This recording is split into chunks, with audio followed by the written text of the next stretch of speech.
Hello. Okay, so I actually wrote this stuff down because I have a lot to say. But today's Monday, and I got back from Milan yesterday. We went Saturday and stayed overnight, and it was so amazing. Like, everyone always says, or it's like known that Milan is the fashion capital of the world.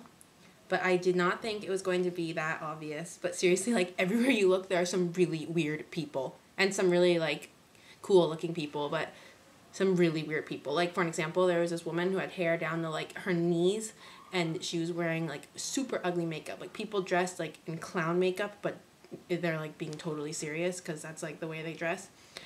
And, like, it was, like, a runway. Like, you know how models, like, runway models are really strange looking? Well, this is what, like, everyone looked like. And it was, like, it blew my mind. And, let's see. Yeah, so some of the weirdest people I've ever seen were walking around in Milan.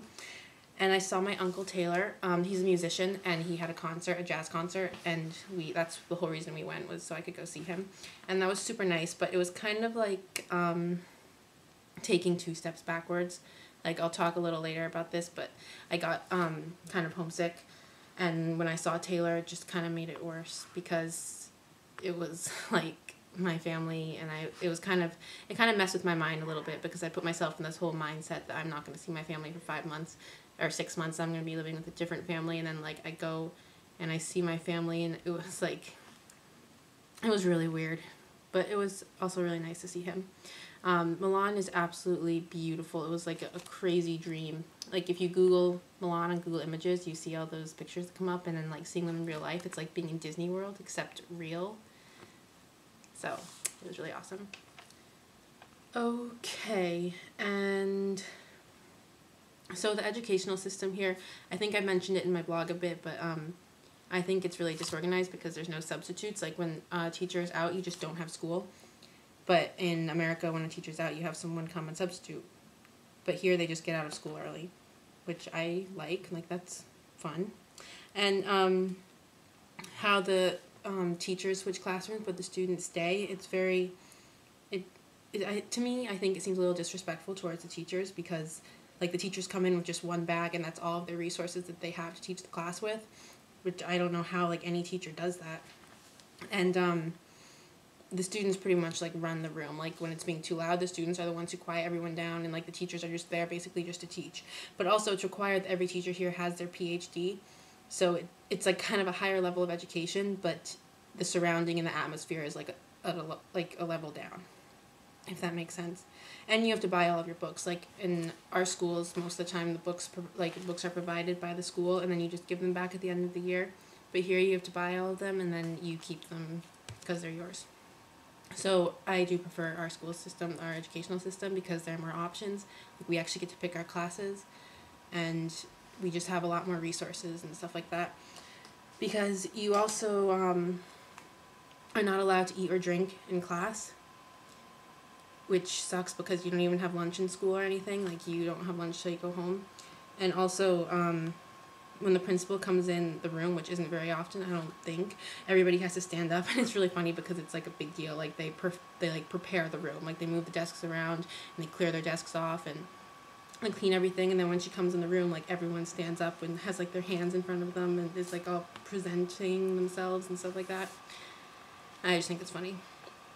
And then the questions that I have been asked the most, like, when I first got here, I went from English class to English class talking about America and just, like, answering questions that people had.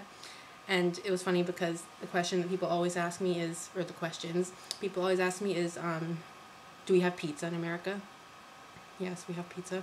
Do I drive? And have I ever been in New York City? And when is my birthday? And why did I choose Rovigo? Because the people here, they say, like, oh, Rovigo sucks. Like, why would you pick Rovigo? But I didn't get to choose. I got placed in a place wherever they could find a family. And I actually really like Rovigo. To me, it's, of course, because it's so different to me, but they think it's just, like, super small, kind of like what we think about Monster Island. And people ask me all the time if I miss my friends, and if I eat fast food every day. And oh yeah, something that is interesting here is, as you probably know, Italy is a very Catholic country, but everywhere there are crosses. Like in every house you go into, there are crosses hanging in every room. And in cars, people hang crosses from the rearview mirror. And in stores, there are crosses. In school, there are crosses just like on the wall. And let's see. What I really don't like how people drive. It terrifies me. Like driving down the road, I get actually like really freaked out because people drive like madmen. Seriously. In some places, there's like no rules or anything, so people are just like driving like wherever they want to drive, which I don't know how car crashes don't happen very often. And Italians, sometimes they seem really angry, and I can't tell because I don't understand when they talk really fast. So I think like people are in like having a fight, and I'm like, oh my god, what's going on? Like, is that a fight? And it's just like a normal conversation. Like, I don't know how people do that. It's like so intense all the time, but like with their hand gestures and everything, and they're always like yelling.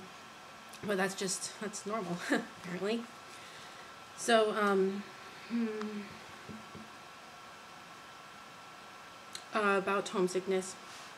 Yesterday was my 3-week mark of being here, and I did not feel homesick at all before this, and like the past couple days I actually been missing home a lot, and I think it's because 3 weeks is the longest I've ever been away, and now it has just hit me that I am staying here for 5 more months. Like, I didn't know when it would, but now it has, and I think it's because like now that 3 weeks has come and I'm like, okay, I guess I'm not going home. Like, wow, I really am not going home.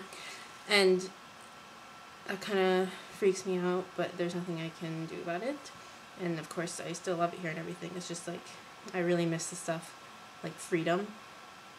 I miss being able to do basically whatever I want because I can drive in America, and like, I miss the whole, like, just getting in my car and driving somewhere, like going to my friends, stuff like that. And I really miss like the stupid stuff, like texting my friends all the time and laying in bed watching TV, because here I only have internet when I'm in my parents' room. And I miss having like an easy flowing conversation, like just being able to talk to someone, because here like a conversation that would take us literally like 2 seconds, like, hey, how's it going? Good, how are you? Takes me like 15 minutes because like I always say something wrong, and then the other person will explain what I said wrong, and then like I have questions, and then we get off topic, and then like it's impossible to just have like a normal conversation. And the language thing is really frustrating me. Like, it actually gets more and more frustrating. I feel like I should know it by now, even though it's only been 3 weeks. And I know that that's not possible, but it's driving me crazy because I thought that it would come to me just by being around it and talking or speaking the Italian that I do know and listening to others. But really, to learn, you have to read it, and you have to write it, speak it, and listen. And really, the only thing I do is speak and listen. And I write sometimes, but not very often, and I never read. Like, when I am reading Italian, I don't recognize anything. So I've started to do that a little more, but it's hard because I need to find like little kids' books or something. And it really bothers me because some people like expect me to know Italian by now. Some of my teachers do, because they just don't understand that it's not that easy, while other people totally get it. But like, for an example, I was in school and I was standing with 2 of my friends, and the English teacher came up and she asked how everything was going for me and stuff. And I was talking to her about that, and then she turned to my friends and asked them, I think she asked them, like, are you going to help her with her Italian? And they were like, yeah. And she asked me, she's like, do you remember their names? And then one of the guys was like, or apparently he said in Italian, no, she doesn't remember, like, she's too shy. And then she said to me, they think you're shy. And I'm just like, I'm not shy, I just do not speak Italian. Like, how am I supposed to go to people and just start talking in English? Because it's just awkward when they don't understand what I'm saying, and I don't understand what they're saying. So sometimes I get like really annoyed by that, because another example is today, like in class, the teachers will be like, okay, so this is what you do. And I'm like, no capisco, like, I don't understand this or this or this. And then they're like, okay, allora, blah, blah, blah, blah, blah, blah, blah, like back in Italian. And I'm like, just because you say it in different words doesn't mean I understand. Like, I do not speak Italian. Or they tell me, here, read this passage right here. And I'm like, I don't read Italian, but okay. So there's nothing I can really do about it but just nod my head and smile all the time. And it's really difficult because one word has like 10 meanings. For example, piano, the word piano, it means slow, and it means floor, and it means full. Like piano, like I ate too much, or piano speak slower, or like piano 1, piano 2. Why don't they just have separate words like we do? Slow, floor, and full. And perché means why and because. So you can be like, oh, perché, blah, blah, blah, which is also really confusing. And so you have to know the context to understand, because like one word means so many different things, and it's impossible to know the context when you don't understand the other words. Therefore, like, you basically have to know all words, so it's like really hard to follow any conversation based on like the little that you know, if that makes any sense. And yeah, I think that's about it, actually. So, yeah, I have school the next 5 days. School on Saturday I really do not like. And other than that, everything is great. Okay, bye.